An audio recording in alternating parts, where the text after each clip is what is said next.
Bendiciones a todos los que nos acompañan el día de hoy, a la gente que está a través de Facebook, a través de la transmisión, las redes sociales. Gracias. Te invito a que tomes tu lugar esta noche. Voy a tratar de ser breve con lo que Dios quiere decir. Esas historias con un final feliz, como dijo el pastor, son las historias que todos los cristianos vivimos con Cristo. Dice la palabra que planes de bien tiene para nosotros el Señor. Jeremías 29:11, uno de los versículos preferidos, uno de mis versículos preferidos. Esas son las historias que Dios tiene para sus hijos. Una historia triste con un final feliz. ¿Cuántos de aquí han comprobado que Dios literalmente cambia nuestra tristeza en danza? ¿Cuántos lo han vivido alguna vez? Y yo quiero el día de hoy decirte, el día de hoy, muy a contexto de lo que estamos viviendo, el diablo quiere confundirte, mi hermano. No te confundas con todo lo que tus ojos están viendo. Acuérdate que nosotros somos peregrinos. Nosotros estamos de paso en esta tierra. Si tú eres cristiano y no ambicionas el cielo, déjame decirte que estás perdiendo tu tiempo. Porque nosotros los cristianos, los que creemos en Cristo, los que profesamos la fe de Dios, nosotros tenemos que entender que nuestro propósito va más allá de esta tierra. Tú tienes un propósito, Dios tiene un propósito para tu vida, pero ese propósito, mi hermano, es un propósito eterno. ¿Qué quiere decir? Que va más allá de la muerte, mi hermano. Es por eso que el día de hoy, en estos tiempos, tantos siervos de Dios se han ido a consecuencia de esta enfermedad. Déjame te digo algo, esta enfermedad, mi hermano, no tiene potestad ni tiene autoridad sobre la vida de los hijos de Dios. El que determina o quien determina cuándo termina la vida de un hijo de Dios es precisamente Él. Amén. Entonces, las personas que se han ido de esta tierra a causa de esta enfermedad es porque Dios ya lo había planeado. Y los planes de Dios para sus hijos van más allá, mi hermano, más allá de la muerte. Dios tiene un propósito para mi vida y sus planes para mi vida son planes eternos. ¿Cuántos creen que nosotros somos eternos? ¿Cuántos creen eso? Pero la cosa está aquí, mi hermano. Tú decides dónde vas a pasar esa eternidad. Eso no lo decide Dios. Y suena fuerte lo que te voy a decir. Tú eres eterno y pasarás la eternidad o en el cielo o en el infierno, mi hermano. Eso es una realidad. El infierno existe, el cielo también existe. Y nosotros como cristianos, como hijos de Dios, tendríamos que estar pensando, y nos tendría que dar gozo pensar que alguien parte a la presencia de Dios. Digo, cuando un ser querido parte, obviamente hay nostalgia, hay tristeza, son sentimientos normales, porque Dios nos hizo con sentimientos. Obviamente viene la melancolía, la tristeza de saber de que ya no lo vamos a volver a ver en esta tierra a ese ser querido, pero el gozo de entender que está definitivamente en un lugar mejor, mi hermano. Piensa en el mejor lugar en el que te has encontrado en esta tierra, mi hermano. No sé, en alguna playa o en algún lugar que tú digas definitivamente es un lugar hermoso, me encantaría regresar ahí, me la pasé increíble. Piensa, no se compara. Cualquier cosa que pudieras vivir aquí no se compara con lo que Dios tiene preparado para nosotros allá en el cielo. ¿Cuántos dicen amén a eso? ¿Cuántos pueden darle un aplauso al Señor por ello? Porque el Señor ha sido bueno. Yo sé que somos contados los que estamos aquí, pero yo sé que Dios tiene algo para tu vida el día de hoy, porque tú has decidido estar en el mejor lugar. Cuando Jesús llegó a casa de Marta y de María, yo sé que has escuchado esta historia. Eran amigas de Jesús y María se sentaba a los pies de Jesús a escuchar a escuchar lo que Jesús decía. Le interesaban los asuntos de Jesús y Marta estaba muy afanada en los quehaceres. Y Marta le reclama a Jesús, le dice: ¿no te importa? O como quien dice, ¿te vale que esté yo sola haciendo los quehaceres y que María me deje haciendo todo a mí? Y Jesús le dijo una gran verdad: María ha escogido la mejor parte y nadie se la va a quitar. Esta noche, a pesar del frío, a pesar de todo lo que se está viviendo, tú has decidido estar en el mejor lugar y has escogido la mejor parte y nadie te la va a quitar. Yo sé que Dios tiene algo para tu vida. Yo sé que de este lugar vas a salir motivado. Me gusta, me encanta la idea de entender de que la palabra de Dios trae fe a nuestra vida. Yo lo entiendo de esta manera, mi hermano. Mira, me acuerdo cuando yo estaba pequeño que veía películas, no sé, de karate, y terminaba de ver la película y luego yo me agarraba ahí dando patadas y me creía karateca. Yo no sabía nada obviamente de karate, pero como veía la película me motivaba. Eso hacía que creciera un interés particular en mí sobre las artes marciales, porque veía la película. Lo mismo pasa con la palabra de Dios, mi hermano. Por eso dice la palabra, la fe viene por el oír y el oír palabra de Dios. Si tú estás en la tele escuchando puras malas noticias, estoy seguro que tu fe va a menguar, mi hermano. Estoy seguro que la duda va a empezar a ganar terreno en tu corazón, mi hermano. Pero si agarras la Biblia y comienzas a ver las buenas noticias, las promesas que Dios tiene para tu vida, te vas a motivar y tu fe va a crecer. Y una de las cosas que yo recomiendo, porque yo lo he vivido, es que en el momento de la prueba, en el momento de la duda, cuando te encuentres en incertidumbre, mi hermano, intencionalmente, yo lo he hecho, mi hermano, de verdad, y te lo digo, funciona. Agarro mi guitarra, o a veces ni tengo la guitarra a la mano, comienzo a cantarle al Señor, comienzo a adorar a Dios, mi hermano. Y esos problemas que son tan grandes ante mi perspectiva comienzan a hacerse pequeños, porque ante tu perspectiva, mi hermano, los problemas comienzan a engrandecerse, porque están más en tu mente que las promesas de Dios. Entonces Dios, ante tu perspectiva, mi hermano, comienza a hacerse pequeño. Entonces tus problemas son más grandes que tu Dios. Pero comienzas a cantar y comienzas a decirle: cuán grande es Dios, qué grande eres, maravilloso eres Dios. Dios comienza a hacerse grande en tu corazón, mi hermano, y tus problemas comienzan a hacerse pequeños. Lo he vivido, mi hermano, porque ¿sabes qué? Dios no necesita tu adoración, mi hermano. A Dios le encanta, y de hecho Dios busca adoradores. Dios los busca, Dios le encanta que le adoremos, pero Dios no necesita que le adores. El que necesita adorar a Dios eres tú, para que tu corazón comience a creer realmente que tienes un Dios grande, mi hermano. Yo me acuerdo, ahorita les voy a platicar algo que viví, que precisamente es el testimonio del cual hablaba el pastor antes de entregarme el lugar. Yo me acuerdo que ahí en mi subconsciente o en mi inconsciente estaba yo en coma. Yo cantaba un canto que se llama En Totalidad. Decía al Señor: tómame en tus brazos, Cristo, toma mi vida en tus manos. Yo entendía en ese momento que no había mejor refugio que los brazos del Señor, que no había mejor lugar en el que pudiera estar que en los brazos del Señor. Por eso la importancia, mi hermano, de venir a la iglesia a cantar con entendimiento, saber lo que estamos cantando, mi hermano. Tus canciones se convierten en una oración. Ahorita cantábamos: tu fidelidad es grande. Realmente Dios es un Dios fiel. Dios es un Dios oportuno, que nunca llegará tarde a tu vida. Ante tu orden cronológica, o ante tu reloj, o ante tu tiempo, como lo quieras llamar, pareciera que Dios llega tarde, pero Dios no llega tarde. Tú crees que Dios está tardando en obrar, pero Dios no se está tardando en obrar. Dios va a llegar en el momento preciso, en el momento oportuno, y Él nunca dejará que un hijo suyo quede avergonzado, mi hermano. Antes de que ocurriera lo que te voy a platicar, recuerdo que mi manera de ministrar siempre ha sido esa: hablarle a la gente, decirle que Dios tiene el control sobre todas las cosas, que nada se sale de las manos de Dios, que nunca serás un accidente, nunca serás un suceso inesperado o algo que Dios diga: ay, ¿qué está pasando? Se me fue la onda, ¿qué está pasando?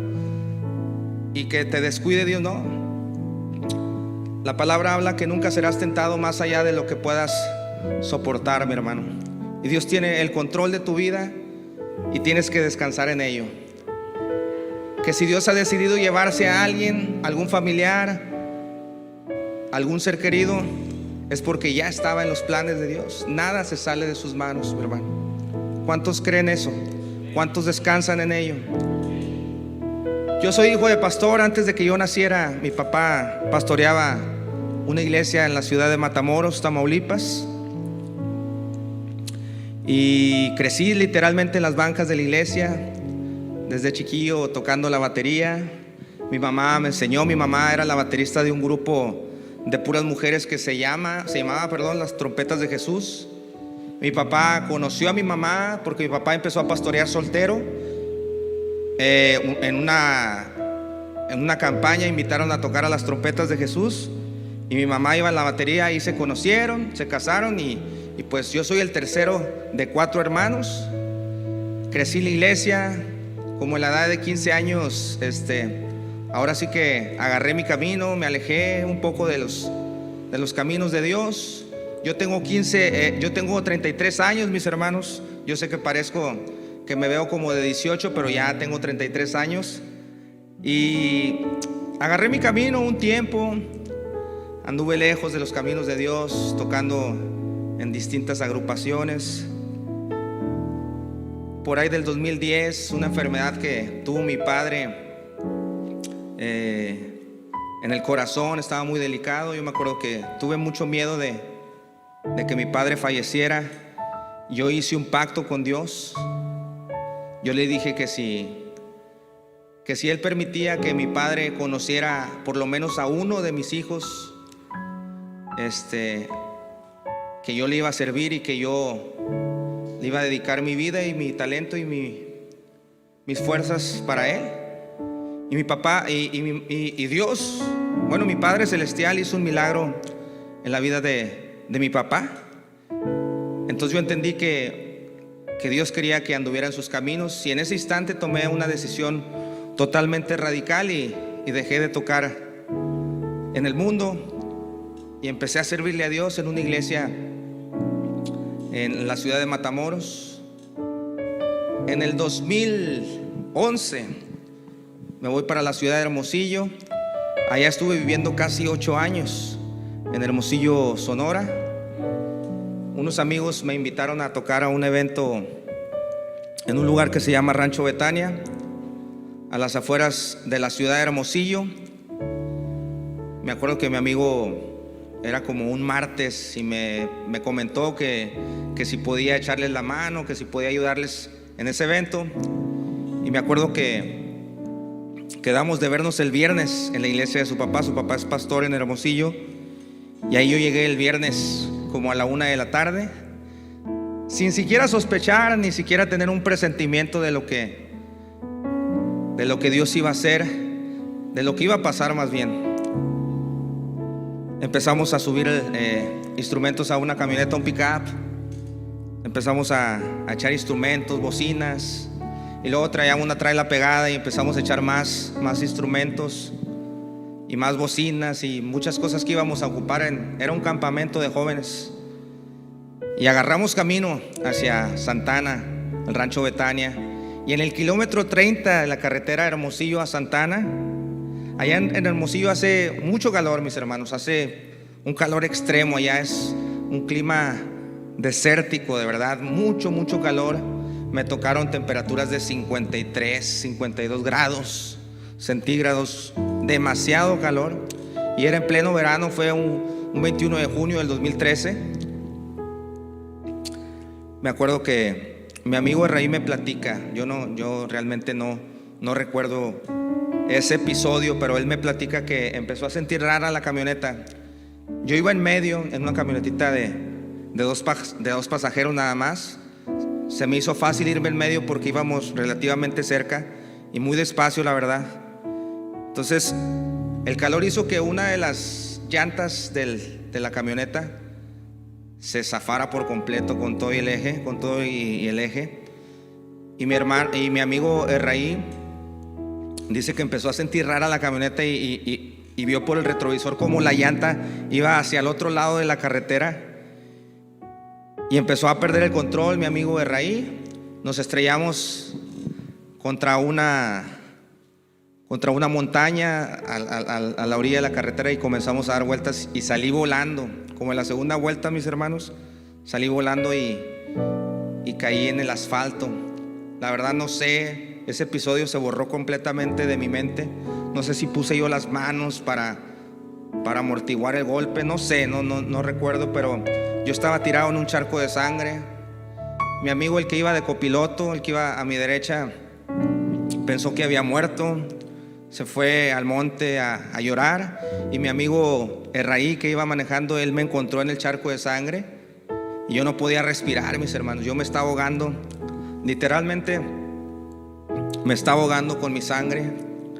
Yo nada más en ese momento yo podía pensar: Señor, ayúdame, Señor, ayúdame. Era lo único que pensaba. Yo no me quiero morir, Señor, ayúdame, ayúdame. Era lo único que estaba en mi mente, mis hermanos. Señor, ayúdame, ayúdame. Entre más hacía el intento de respirar, más me faltaba el aire, porque mi nariz estaba completamente destrozada. Ahí van a poner algunas fotos. Mi cara, hagan de cuenta que estaba como cuando estrellas un huevo que no se rompe completamente, pero estaba completamente estrellada. Mis manos mis muñecas estaban hechas polvo. Y en ese momento yo no podía ni hablar, no podía respirar. Yo le decía al Señor: ayúdame, no me quiero morir. Era lo único que estaba en mi mente. Era mi única alternativa. Yo entendía que en medio de la nada, en medio de la carretera, en medio de la nada literal, nadie más podía ayudarme más que el Señor. Y yo clamaba con todo mi corazón, y de repente llegó una ambulancia. Era una ambulancia de traslado. Nada más iba pasando por ahí, no iba a ayudarme a mí, iba por un paciente a Nogales, y traía nada más unas gasas, no traía ningún instrumento con el que pudieran auxiliarme. Y me pusieron las gasas solamente se empaparon de sangre. Entonces después llegó la ambulancia, que era la que me iba a ayudar a mí.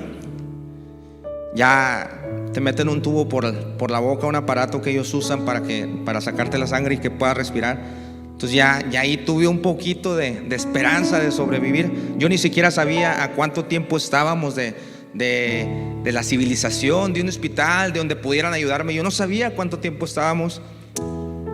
Yo realmente pensé que me iba a morir. Luego llegó el pastor, el papá de mi amigo, llegaron junto con el copastor, y yo los vi a lo lejos. Y con todas mis fuerzas, mi hermano, grité: pastor. Y yo los vi que voltearon. Yo ya estaba arriba de la ambulancia. Le dije: ore por mí. Y en eso se cerró la puerta de la ambulancia, y también se cerró mi mente. Como de película. Se cierra mi mente, se cierra la puerta de la ambulancia, se cierra mi mente, y despierto 7 días después en un hospital. Pero en ese proceso de los 7 días pasaron muchas cosas, mi hermano. Mi madre me platica, porque yo no lo recuerdo, que los doctores le dijeron que si quería estar, porque me iban a despertar, porque yo estuve en un coma inducido. Los doctores dijeron: lo vamos a despertar porque necesitamos ver qué cirugías le tenemos que hacer en sus ojos, porque su cara está completamente desfigurada. Me pusieron 3 placas en la cara. Ellos querían ver de qué manera me iban a arreglar la cara, pero así dormido no podían ver, porque necesitaban ver mis ojos abiertos. Y le dijeron a mi madre que si quería estar ahí en ese momento, y mi madre, sin dudarlo, dijo: yo quiero estar ahí. Me despiertan, y me desperté con mucho reproche, mis hermanos. Yo estaba muy enojado con Dios, porque yo veía mis manos. Toda la vida yo he sido baterista desde pequeño. Me encanta tocar la batería. Ha sido mi principal instrumento, mis hermanos. Entonces yo veía que mis manos estaban quebradas. Lo primero que pensé: ya no voy a volver a tocar la batería. Y luego me sentía la cara. Yo perdí 12 piezas dentales, mis hermanos. No solamente los dientes, sino también parte del hueso de la mandíbula. Mi quijada estaba completamente separada. rota así en dos, quebrada. Entonces yo le decía a Dios: ¿por qué, Señor, si tanto tiempo anduve lejos de tus caminos? Tanto tiempo estuve alejado de ti, dedicando mi talento al mundo.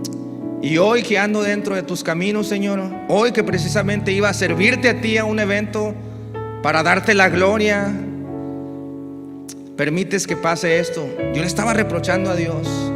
Y mi mamá estaba ahí, mi mamá estaba llorando. Mi mamá estaba muy triste, pero mi mamá estaba triste porque ella sabía, porque ella entendía que no era la mejor actitud, que con esa actitud yo no iba a salir adelante tan pronto, no me iba a recuperar. Me vuelven a inducir al coma. Yo estaba pues delicado realmente. De mi cerebro estaba saliendo un líquido rosa. Había una fuga de mi cerebro que si no se tapaba, o que si no dejaba de salir ese líquido, tendrían que hacerme una cirugía en la cual yo podía quedar en estado vegetal o podía morir en la plancha.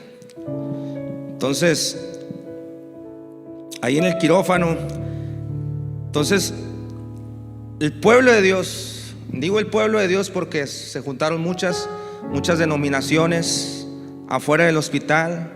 Muchas personas hicieron un servicio y comenzaron a orar. Mucha gente fue a interceder. Todos mis amigos músicos de Hermosillo ahí tocando, cantándole a Dios. Y esa noche Dios hizo un milagro. El Señor selló esa fuga. Entonces pasan los días y me despiertan. Dios hizo un milagro, mis hermanos, en mi físico, sellando la fuga. Pero de las cosas con las que quiero que te quedes el día de hoy es que Dios hizo un milagro en mi corazón y cambió mi mente, mi hermano. Ya ven que les digo que yo me levanté reprochándole a Dios, con mucho reproche. Me sentía yo con el derecho de decirle a Dios: ¿por qué, Señor? Pero ya después mi perspectiva era completamente diferente, de entender y de saber que yo estaba golpeado, de que yo estaba con mi cara desfigurada, mis brazos, y que tal vez ya no iba a volver a tocar la batería. Aún así yo estaba agradecido, mis hermanos, porque en ese accidente pude haber perdido la vida, y lo entendía después, mi hermano, después de que Dios hizo ese milagro en mi vida. Cambió mi mente completamente. Yo estaba agradecido, mi hermano. Cambió la perspectiva. Y yo quiero que tú entiendas que todas las cosas que tú vives, todo lo que tú estás viviendo, a pesar de todo eso, siempre va a haber motivos por lo cual estar agradecido, mi hermano. Y el agradecimiento es lo que te lleva a una adoración genuina, mi hermano, porque nosotros tenemos que adorarle a Dios por lo que Él es, no por lo que recibimos de su mano. Le adoramos por su majestad y porque fuimos creados para adorarle. Pero Dios siempre te dará motivos para tener una adoración genuina, mi hermano. Y el agradecimiento es una de las cosas que te lleva a una adoración genuina. Decía el salmista: entrar por sus puertas con acción de gracias. Esa es la clave. Recordar. Bendice, alma mía, le decía el salmista, y no olvides ninguno de sus beneficios. Esa es la clave. Hace poco mi padre estuvo muy grave, luchando contra el coronavirus. 3 semanas conectado a oxígeno las 24 horas. Yo pensé que mi padre ya era su tiempo, ya iba a partir de este mundo. Y me acuerdo que yo le clamé a Dios con todo el corazón: Señor, si es tu tiempo de mi padre, yo se lo entregué en las manos. Yo no lo quiero ver sufrir, nada más ayúdanos a pasar este trago amargo, Señor. Y Dios hizo un milagro. Pero en ese transcurso un amigo me mandó un mensaje. Me dijo: ahora, ¿cómo vas a justificar a tu Dios? ¿Que no se supone que es un Dios bueno? ¿Por qué permite que tu papá, si es un siervo suyo, pase por esta enfermedad? Yo le dije: bro, toda la vida el Señor ha estado con nosotros y nos ha mostrado su bondad y nos ha mostrado su fidelidad. ¿Tú crees que voy a dejar de pensar que Dios es bueno porque una ocasión Dios no hizo las cosas como nosotros queremos? Y Dios sigue siendo bueno. Y yo lo hubiera pensado aún cuando mi padre hubiera partido de este mundo, lo hubiera seguido pensando y lo sigo pensando. Dios sigue siendo bueno. He visto la bondad de Dios a lo largo de mi vida, como para que una ocasión en la cual Dios no haga las cosas como yo quisiera, yo deje de pensar que Dios es bueno. Porque el hecho que Dios haga las cosas a su manera y no como tú se lo pidas, no quiere decir que Dios no está trayendo respuesta a tu vida, y no quiere decir que Dios no está haciendo lo mejor para tu vida, mi hermano. Dios es un Dios soberano, y lo que Él decida sobre tu vida, sobre sus hijos, siempre será lo mejor, mi hermano. Y yo estaba muy agradecido porque Dios me había dado una nueva oportunidad, a pesar de todo lo que sentía, lo que veía. Me acuerdo que llegó un doctor después de hacerme muchas cirugías en la cara, en mis manos, y me ve y me dice, porque para esto, mi hermano, los doctores decían que yo iba a estar muchos meses en el hospital, y aparte la recuperación, terapias y muchas cosas. Y a los 15 días yo salí completamente de pie de ese hospital, mi hermano. Entonces llegó un doctor y me ve y me dice, tú ya te puedes ir de aquí. Me acuerdo que tenía yo un día de haberme hecho la última cirugía, y yo traía aquí en la nariz, traía como una cinta que usan los cirujanos o los enfermeros. Aquí traía una cinta y me dice, tú ya te puedes ir de aquí. Y a mí me dio mucho gusto, porque para esto yo pensé que iba a estar mucho tiempo en el hospital. Yo ni siquiera imaginaba cuándo iba a ser el día que yo saliera del hospital. Y el doctor me quita esa cinta de la nariz. Ya te puedes ir de aquí, me dice. Y el doctor se sale y yo me quedo muy contento. Y estaba mi mamá ahí, y me acuerdo que le decía, mamá, ya nos vamos, mamá, porque según el doctor ese mismo día yo ya podía irme. Yo estaba súper contento. Entonces de repente empecé a sentir mi garganta, la empecé a sentir muy, muy húmeda, y pasaba y como quiera sentía, y pasaba y como quiera sentía. De repente volteo a ver a la sábana de la cama en la que yo estaba acostado, un charco de sangre, mi hermano, así, la almohada llena de sangre, la sábana llena de sangre. Se me vino una hemorragia por la nariz y por la boca, mis hermanos. Ya no me dejaba respirar, yo me estaba ahogando nuevamente con la sangre. Mi mamá estaba orando ahí por mí, pero yo me acuerdo que mi madre ya estaba orando como diciendo, Dios, recíbelo en tu santa gloria. Como que mi mamá también pensó que yo ya me iba a morir, pero yo entendía que era el enemigo que quería infundir miedo en mi vida, porque como ya me iba del hospital, él quería que yo tuviera miedo de irme del hospital. Y lo llegué a pensar y dije, si aquí estoy en el hospital y me pasó esto, si estoy en mi casa, ¿quién me va a ayudar? ¿Quién me va a atender? Y yo me armé de valor, mis hermanos, y dije, yo me quiero ir de este hospital. Si el doctor lo dijo, yo me voy. Y me fui a mi casa. Y pasaron los días, y hasta la fecha no volví a regresar a ese hospital. Dios fue muy bueno. La recuperación, me acuerdo que los doctores decían que yo tenía que necesitar terapia en mis manos para siquiera volver a tener movimiento, porque yo estaba enyesado, mis hermanos, y yo no podía ni siquiera mover este dedo. Cuando yo empecé a mover así poquito el dedo, yo decía, gracias, Señor, porque ya me estás dando la victoria. Así movía poquito el dedo, yo no podía mover las manos, mucho menos las muñecas. Y fuimos con un ortopedista, y él me dijo que no iba a volver a tocar.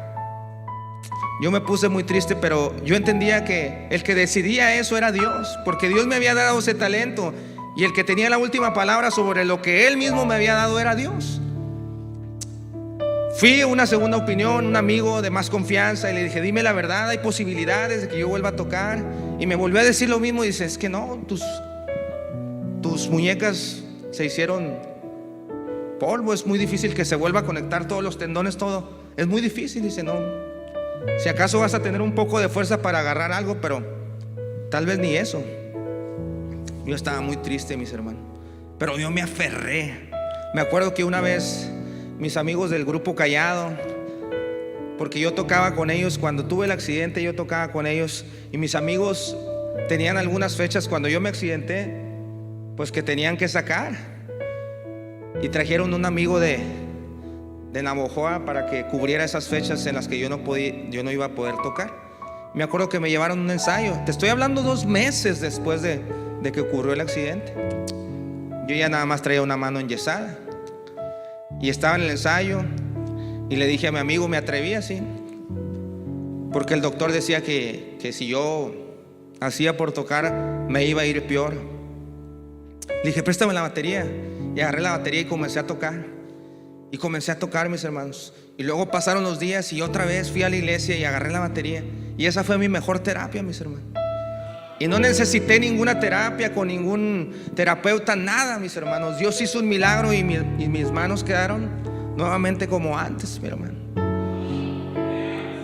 Y esas cosas son las que hace el Señor, mi hermano.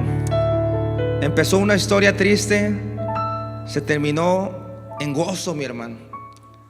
Me acuerdo que los gastos médicos eran mucho dinero que mi familia ni yo teníamos en ese momento. Y Dios, hasta en eso, Dios suplió y sobró, mis hermanos. Y yo te digo algo, Dios no te va a llevar a que atravieses algo en donde Él no pueda sostenerte. Dios no te va a dejar en el desierto, mi hermano. Dios tiene el control de su vida, de tu vida, y nada se sale de sus manos. Y quien tiene la última palabra en tu vida, como la tuvo en mi vida, fue el Señor. Como la tuvo en la vida de mi padre, fue el Señor. Clamamos al Señor con todo el corazón, pero jamás condicionamos. Entendíamos que Él tenía la última palabra, y que si la última palabra era que mi padre ya no estuviera en esta tierra, aceptaríamos su voluntad. De eso se trata la vida con Cristo, mi hermano. No vamos a entender muchos planes de Dios. Nuestra mente finita no va a entender la mente de un Dios soberano, mi hermano. Por eso dice la palabra, vuestros pensamientos no son mis pensamientos. Los planes de Dios para tu vida, mi hermano, van más allá de esta tierra. Con esto empecé y con esto estoy terminando. Dios tiene planes más allá de lo que tú te pudieras siquiera imaginar.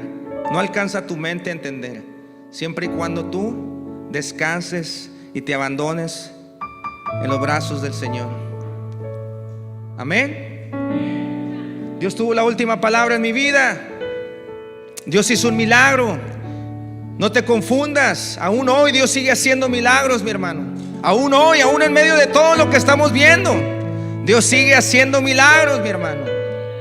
Las promesas de Dios para tu vida, para mi vida, no tienen fecha de caducidad, mi hermano. Están vigentes para ti, están vigentes para mí. Dice, todo pasará, pero mi palabra no pasará. Hasta la última letra de su palabra se cumplirá. Y ahí van sus promesas para tu vida, mi hermano. Para mi vida, yo me aferro a sus promesas, mi hermano. Yo descanso en que Él tiene la última palabra. Y si Dios lo hizo conmigo, como dijo el pastor antes de entregarme el lugar, Dios lo hará contigo. Aún hoy, vete de este lugar motivado y creyendo que aún hoy, 2021, Dios sigue haciendo milagros, porque Él no cambia. Él sigue siendo el mismo. ¿Por qué no te pones de pie? Yo quiero que cantemos. Yo quiero que ahí donde tú estás puedas cantar conmigo, adorar a Dios.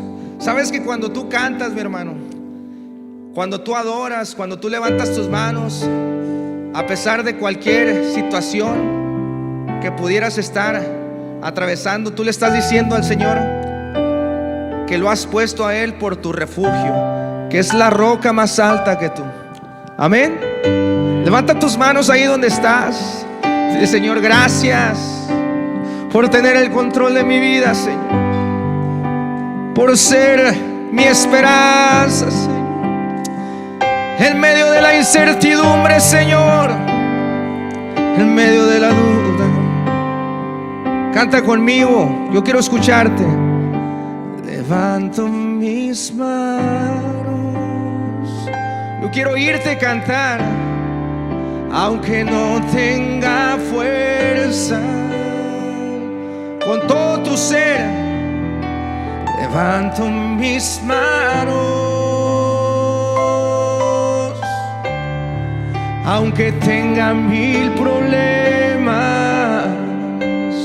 Levanto mis manos, levanto mis manos. Tan sencillo como levantar tus manos, aunque no tenga fuerzas. A ti, Señor, levanto mis manos,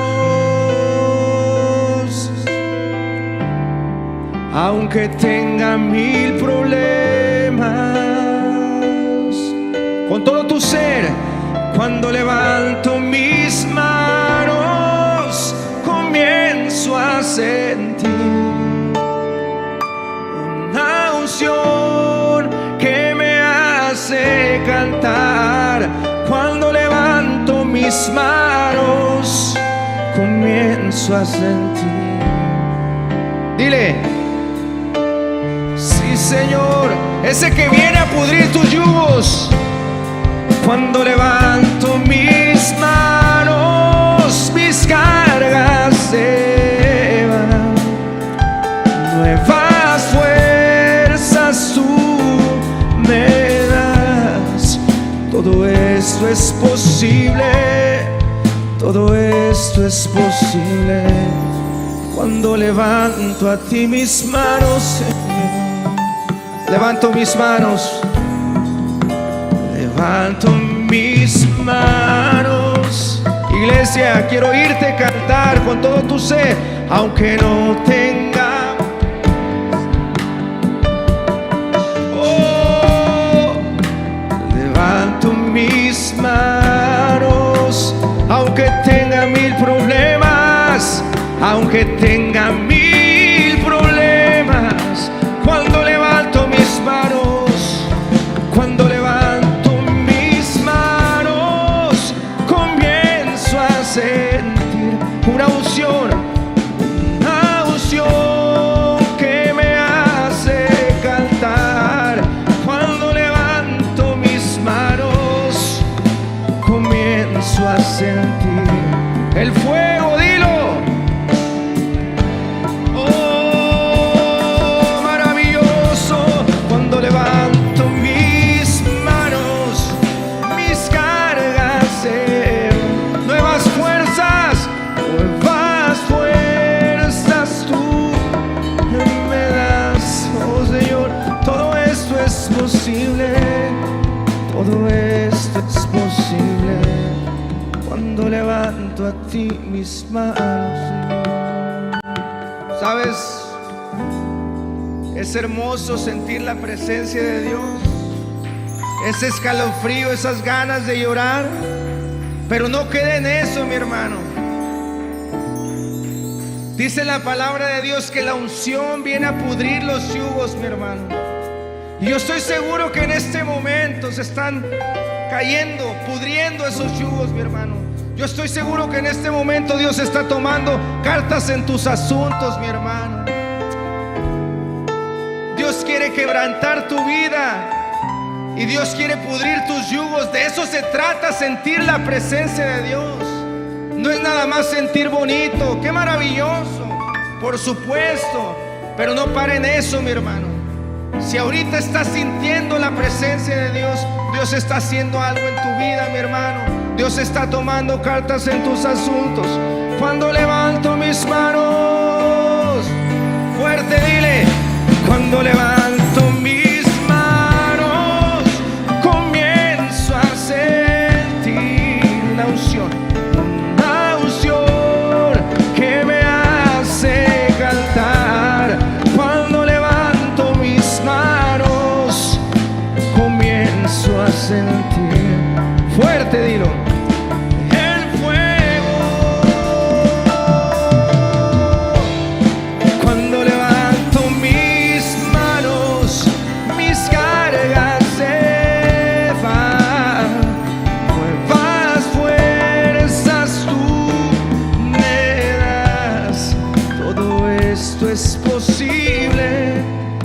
todo esto es posible cuando levanto mis manos. Gracias Señor, gracias Señor, porque tú no tomas descanso, Señor, porque tú estás orando, Señor, porque tú no nos sueltas, Dios, en la calma o la tormenta, en el valle o en el pantano, Señor, en el desierto tú no nos dejas, Señor. Maravilloso eres tú, Señor. El mejor aplauso que tengas, déselo al Señor por su fidelidad.